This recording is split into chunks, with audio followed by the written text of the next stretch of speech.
Go to 911. What's the address of your emergency? Hi, I need an ambulance to the baseball field. Tell me exactly what happened. My brother passed out. Your brother passed out, you said? Is he awake? Can you hurry? Can you hurry? I actually got a text and Alex said, David collapsed. I did question mark, and he said, CPR, 911. And I called and I said, Alex, what's going on? He goes, I don't know, Auntie Connie, get here. And I got a call and they said, turn around, David's on flight for life. When we walked in the room, he was on a ventilator and he had a warming blanket on him and he was unconscious. And Alex says to the doctor, will he make it? And that was so brave of Alex to ask because it's what we were all thinking. And the doctor said, I'm hopeful. I'm hopeful. Coach Zevers, we noticed, was doing CPR as we approached the scene. And that no hesitation is probably what made the biggest change in the outcome for David. That extra step of other people helping out and doing CPR really boosts your chances for survival. When we got to the hospital, the doctors told us that if Zach hadn't started when he did, he wouldn't be here right now. It gave a kid another chance at life. I mean, what better outcome could you have? It's one of those classes that you take, you know, and you really hope you never have to use it.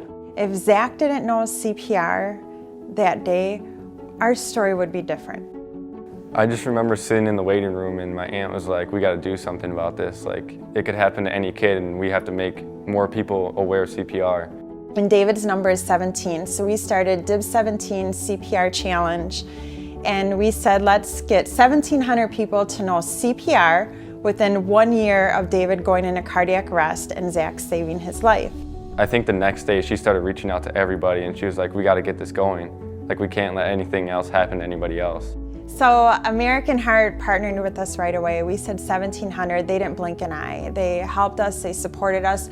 We used their tools to teach every single 1,700 person that learned CPR. We used it at all the events. American Heart Association was a huge reason why we had met our goal on this movement, and an even bigger reason why we keep going. Because in the likelihood or in the chance that you end up having to use it, if you don't have it, you know, you're going to ask yourself the rest of your life what you could have done differently. Every second that passes, it decreases the person's chances of survival. If you have two hands, you can pump a heart and you can learn CPR. He's got his whole life ahead of him, and so I'm just happy that he has the ability to live that life and experience the things that every kid should be able to experience. There's some days where when he's with me, I'm like, I can't believe you're here. You know, like you just think like, you're such a I can't believe you're here. And I know he doesn't know I think that, but when I see him, I just think how lucky we are to still have him. Because without the coach there, he wouldn't be here right now. Like, I would have one less brother and then my life would be changed forever. We're able to celebrate his birthdays, and we know not everyone gets this outcome, and that we're very fortunate that we still have David with us, and we owe everything to the village of people that helped restart all of our hearts that day.